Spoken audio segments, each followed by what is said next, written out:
Assalamualaikum warahmatullahi wabarakatuh. Innal hamdalillah nahmaduhu wa nasta'inuhu wa na'udzu billahi min syururi anfusina wa min sayyiati a'malina may yahdihillahu fala mudilla wa may yudlilhu fala hadiya lahu. Asyhadu an la ilaha illallah wahdahu la syarika lahu wa asyhadu anna sayyidana wa nabiyyana Muhammadan abduhu wa rasuluhu la nabiyya ba'da. Allahumma salli wa sallim wa barik ala sayyidina Muhammad wa ala alihi wa ashabihi wa wala faqala rabbi shrah li sadri amin wa yassir li amri wa hlul 'uqdatam min lisani yafqahu qawli ma ba'du.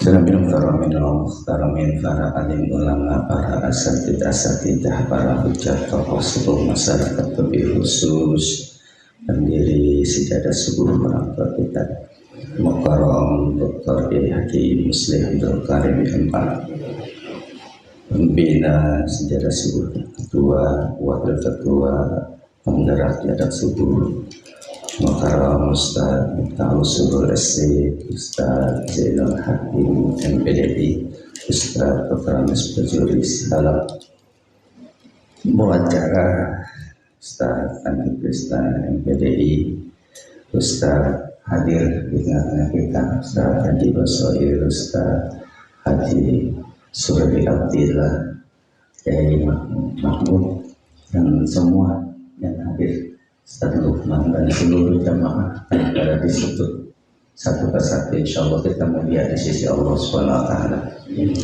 Alhamdulillah, puji syukur kepada Allah Subhanahu wa taala atas karunia-Nya kepada kita, nikmat iman, Islam, sehat walafiat.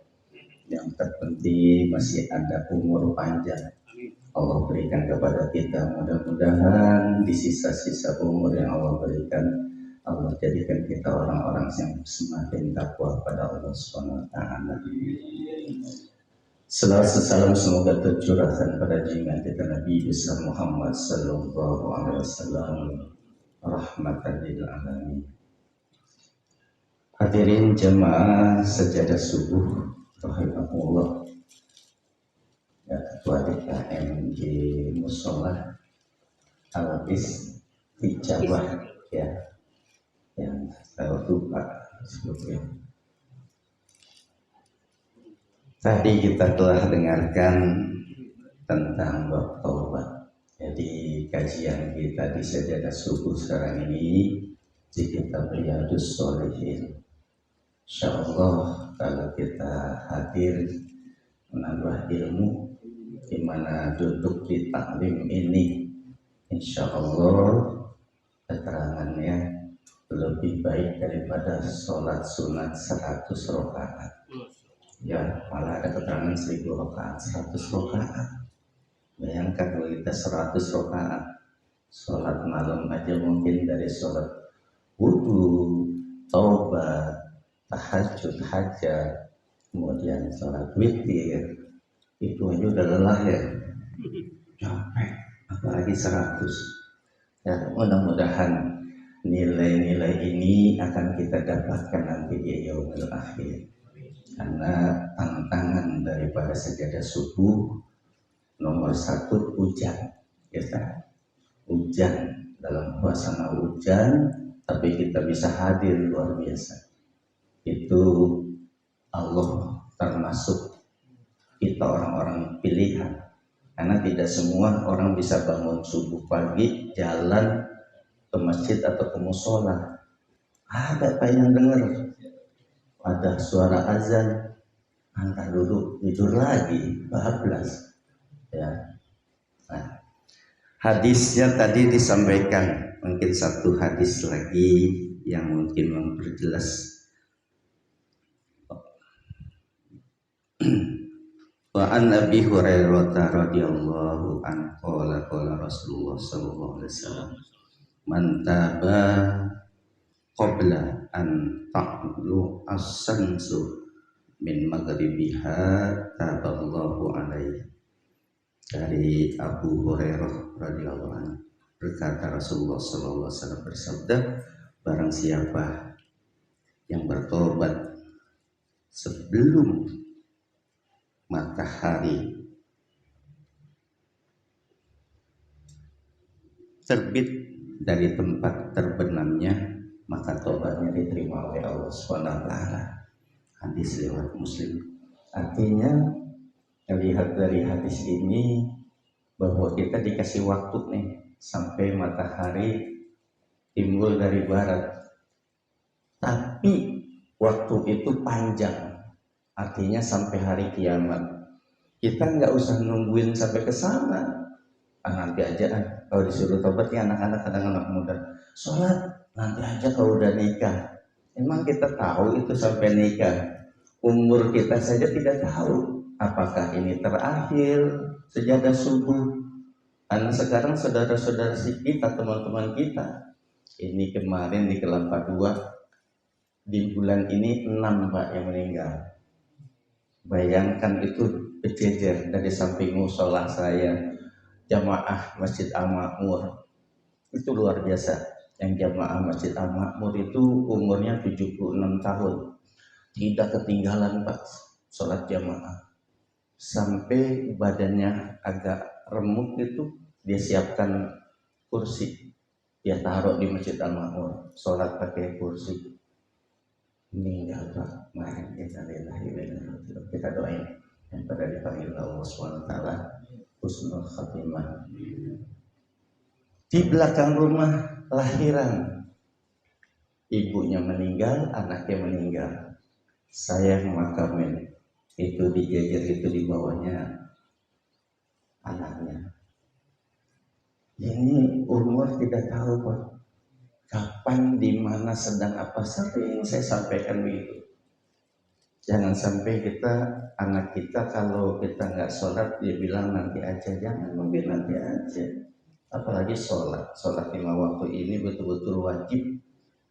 Satu keterangan barang siapa menganggap sholat 5 waktu tidak wajib kemudian tidak sholat, malaikat Malik langsung nyatet itu di pintu neraka. Si Fulan bin Fulan ahli nar. Bayangkan itu, kalau kita belum bertobat, kita bayar itu yang tidak sholat itu. Walaupun sholat wajib tidak ada kodok, tapi karena dia waktu itu memang lalai, banyak enggak sholatnya, ya kita berusaha. Sama kalau kita ada yang meninggal kan ada yang bayar fidyah, ya kan, ada dibayar buat puasa Ramadannya, sholat wajibnya, kifaratnya. Itu ijma ulama untuk menambal Pak. Mungkin si almarhum atau almarhumah ini ada kekurangan dari sholat wajibnya, puasa Ramadannya. Nah, yang paling penting saya sampai ambil satu catatan, sering sampaikan ini, satu kisah yang betul-betul menjaga nomor satu nih hati kita. Karena hati ini nomor satu, iman ada di kalbu, di hati kita nih. Ya, bolak-balik, kadang tinggi iman kita, kalau lagi naik iman kita, belum waktunya sholat udah duduk di masjidil musola. Tapi kalau lagi turun iman kita, udah ada suara azan masih leha-leha. Ya mudah-mudahan ini ngingetin saya. Satu kisah begini, seorang abid ahli ibadah bernama Abu Yazid Al-Bistami bertemu dengan seekor anjing. Dia jalan, ya, di tengah jalan pakai baju gamis. Diangkatlah gamisnya, ketemu seekor anjing. Dengan maksud agar tidak terkena najisnya. Saking itu merasa seperti menghina anjing, ya, spontan anjing tersebut berhenti dan memandang Abu Yazid. Dengan izin Allah, si anjing ini bisa bicara atas kuasa Allah. Abu Yazid mendengar anjing tersebut berbicara kepadanya, "Wahai Yazid, tubuhku ini kering, tidak akan menimbulkan najis kepadamu. Jikapun terkena najisku, engkau tinggal membasuhnya 7 kali dengan air dan tanah." Karena seekor anjing dengan izin Allah bisa berbicara begitu dan tahu istinja, Pak. 7 kali dengan air dan tanah. Jadi makhluk Allah semuanya sebenarnya bisa bicara, Pak. Makanya Nabi Sulaiman itu ngerti bahasa binatang. Sampai mau perang aja berhenti dulu, ada semut.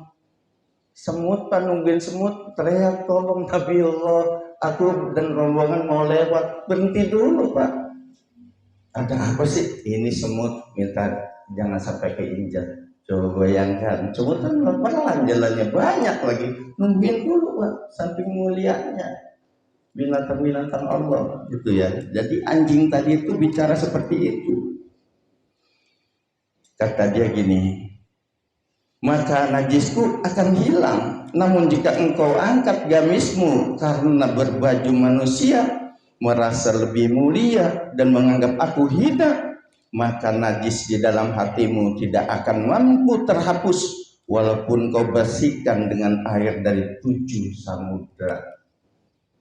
Jadi kata si anjing, engkau sombongnya seperti itu, ngangkat gamis seolah-olah aku najis, padahal dia kering.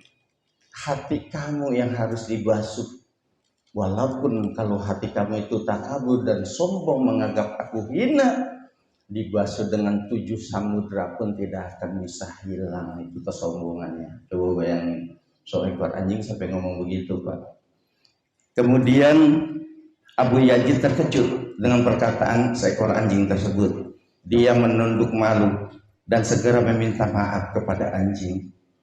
Diajaknya anjing tersebut bersahabat dan mengikuti perjalanannya. Namun si anjing itu menolak. Kemudian anjing itu berkata, engkau tidak mungkin bersahabat dan berjalan dengan aku, kata anjing, karena orang-orang akan mencemoohkan kamu dan orang-orang akan melempari aku dengan batu, kata anjing. Tidak mungkin kamu bersahabat denganku. Aku juga tidak tahu mengapa mereka menganggap aku hina, padahal aku telah berserah diri kepada penciptaku, pada Allah, atas wujudku ini, kata anjing. Lihatlah, tidak ada yang aku bawa, kata anjing. Bahkan sepotong tulang sebagai bekal saja aku tidak bawa. Sedangkan engkau masih membawa bekal sekantung gandum. Kemudian anjing tersebut berlari. Habis ngomong begitu, dari jauh Abu Yazid memandangi anjing. Seekor anjing tadi berjalan meninggalkannya. Tidak terasa air matanya berlintang menetes. Ia berkata dalam hati, ya Rabb, ya Allah, berjalan dengan seekor anjing ciptaanmu saja aku merasa tidak pantas. Bagaimana aku pantas berjalan denganmu, ya Allah? Sampai begitu Abu Yazid. Orang abid begitu, Pak. Sekalinya ditegur sama makhluk Allah seekor anjing, dia merasa salah saya banyak banget. Makanya kalau begini kadang-kadang saya suka. Kemarin saya bilang sama Ustaz Bajuri, waktunya jangan dimasukin begini. Karena saya merasa paling banyak dosa di antara jamaah. Kalau kita menghitung dosa kita, Pak, kita yang tahu sendiri rasanya tidak pantas gitu dulu. Karena memang semua nanti ada tanggung jawabnya apa yang kita katakan. Karena kita mengajak orang tahajud, kita nggak tahajud. Apalagi pakai di medsos, kita tahajud. Pernah itu tahajud saya tanyain pas ngajian, bapak-bapak saya tanyain, Pak, saya nge-share begini boleh nggak, Ustaz? Niat kamu apa? Kan tergantung niat. Kalau niatnya mengajak orang mungkin baik, tapi setan itu mempresetin kita kadang-kadang supaya takabur, pengen dipandang orang. Oh iya, dia tahajud sering. Kemudian saya bilang, kalau kamu ngirim begitu, apakah kamu sudah tahajud baru dikirim atau baru bangun tidur kamu kirim? Baru bangun tidur, Pak Ustaz. Lah, kamu tahu umur, pas kamu bangun gitu kamu bilang tahajud, kamu meninggal ke kamar mandi, kamu bohonginnya banyak itu. Ke Allah, ke manusia. Ngapain? Itu ibadah, itu sir, rahasia kita sama Allah, suruh tahajud. Kecuali kamu ajak keluarga khusus nih, mantu, anak, bikin grup, silakan itu. Tapi ngeri diplesetin sama setan, kita takabur. Nih saya nih tahajud lagi, padahal belum tahajud karena kesiangan buru-buru. Tahajud, bohong nggak, Pak? Bohong. Ini bahaya. Ya silakan saja, yang penting niat hatinya. Cuman saya ngingatin aja jangan sampai niatnya ingin dipuji orang. Kalau udah niat ingin dipuji orang, akhirnya ibadah kita sia-sia jadi riya, ingin dipandang sama manusia. Jangan, kita minta dipandang sama Allah Subhanahu wa taala. Ibadah nomor satu itu. Nah, kemudian lanjutkan cerita sedikit lagi. Kemudian tidak pantas itu berjalan. Masya Allah. Ini mengingatkan kita, jangan pernah kita merasa lebih mulia daripada seluruh ciptaan Allah. Kemudian jangan pula kita merasa lebih baik, lebih terhormat daripada orang lain. Karena Allah melihat kalbumu, bukan melihat kepada wajah, kepada badan. Innallaha la yanzuru ila aswarikum aw ajsadikum, walakin yanzuru ila qulubikum. Allah tidak melihat kepada mukamu, kepada jasad badanmu, tetapi Allah melihat kepada hatimu. Hati kita apa yang dilihat. Jadi kita harus tawadu, rendah hati, tidak takabur, tidak sombong. Ya, mudah-mudahan dari kisah ini membuat kita selalu introspeksi diri, khususnya buat saya pribadi, agar menjaga hati kita. Ada satu pesan lagi, ada waktu nggak? Masih sedikit lagi ya, satu kisah lagi yang begitu menyentuh hati. Husnuzon, ada seorang kakek-kakek, dia tuh menanam pohon pepaya di sela-sela rumahnya di perbatasan, dari sampai kecil sampai berbuah banyak, sudah ranum. Tiba-tiba siang dia melihat ini sudah mulai matang, besok pagi ini saya akan petik. Tapi satu ketiga paginya dilihat tidak ada pepayanya. Ada pepaya itu ada 5 kurang lebih, yang udah mau dipetik itu yang besar itu udah nggak ada. Akhirnya lemes lah dia keluar, masuk ke dalam dengan lemes. Istrinya si nenek nanya, ada apa kek, muka kamu kok lemes gitu, kelihatan apa lusuh. Itu nek, di luar pepaya mau dipetik tapi sudah ada duluan yang mati. Mungkin, kata dia, ini orang butuh sekali, besok saya kasih tangga aja biar bisa metik lagi yang lainnya. Coba bayangin Bapak, begitu nggak Pak? Kita punya pepaya nih, mau metik pagi terus dipetik orang, kita kira kita ngomongnya apa tuh? Pasti sumpah serapah itu. Brengsek, orang saya mau metik udah dipetik duluan, pasti begitu. Tapi dia enggak, ini si kakek. Saya kasih tangga, dikasih tangga itu. Besoknya kan udah matang lagi tuh yang satu. Dilihat pas keluar nggak ada yang metik. Pas ada tangga kok kagak ada yang ngambil. Selang besoknya lagi tiba-tiba ada seorang pemuda bawa pepaya yang tadi itu masih, yang dia curi. Saking takutnya, assalamualaikum lagi, assalamualaikum. Ya ini saya minta maaf, ini saya pulangin pepayanya. Kenapa kamu kembali pepayanya? Aduh katanya, saya semenjak pas mau ngambil lagi dikasih tangga, saya malu.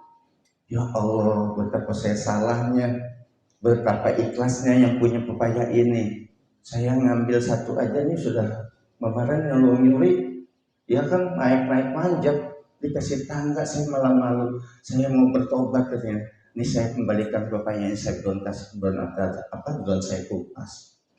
Kakeknya jawab, ini hadiah dari saya buat kamu bawa. Lain kali kalau kamu pengen ngomong sama saya kasih dan kamu halal. Ini sekarang sudah halal. Coba hati kita bisa begitu enggak? Kita belajar dari seorang kakek yang namanya dia juga kekurangan, tapi diambil, dia husnuzon, dia berbaik sangka ini mungkin kekurangan. Sama orang nyuri yang belum lama disidang cuman singkong, kemudian dipenjarakan, padahal pas ditanya itu di keluarganya nggak makan Pak, kasihan. Jadi kita jangan suudzon, harus husnuzon, yang baik. Mungkin orang ini kekurangan, gitu ya. Nah ini menjaga hati. Mudah-mudahan dua kisah ini mengingatkan saya pribadi dan buat kita bersama untuk senantiasa jaga hati kita. Kalaupun di medsos kita ada mau sholat malam apa, silakan niatkan yang baik. Saya niatnya emang buat bangunin orang, nggak apa-apa kalau niatnya begitu. Jangan sampai niatnya saya kepengen dipuji orang, itu udah salah lagi. Sama semua ibadah, kalau niatnya ingin dipuji orang tidak ada nanti di akhirat kamu kan karena si A pahalanya, kamu karena si B, minta sama si dia, bukan sama aku kata Allah. Niat kamu kan karena orang, karena si A, karena si B, nah minta sama dia, jangan kepada aku kata Allah. Nah untuk bilang mudah-mudahan kita nggak begitu ya. Nah ini mari kita baca Fatihah. Dengan suratul Fatihah kita minta sama Allah, kita doa di sela-sela kita sholat, doanya Allahumma barik lana fi Rajab wa Sya'ban wa balighna Ramadan. Minta ya Allah, minta berkah bulan Rajab, bulan Sya'ban, dan bisa ketemu pada Ramadan. Karena kita nggak tahu pak umur kita bisa ketemu enggak. Nah, kita mau doanya begitu. Wa'inna ala siyam wal qiyam wa qiraatil Qur'an. Kita bisa mampu sholat, puasa, dan baca Quran. Puasa, sholat, baca Quran itu yang kita minta di bulan Ramadan. Mudah-mudahan ini atur qabul Rasul al-Fatihah.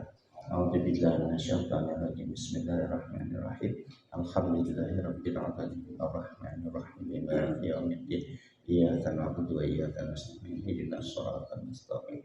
Shiratal ladzina an'amta 'alaihim ghairil maghdubi 'alaihim waladdallin. Ini saja yang dapat saya katakan. Kurang lebih mohon maaf. Bila topik wanita. Assalamualaikum warahmatullahi wabarakatuh.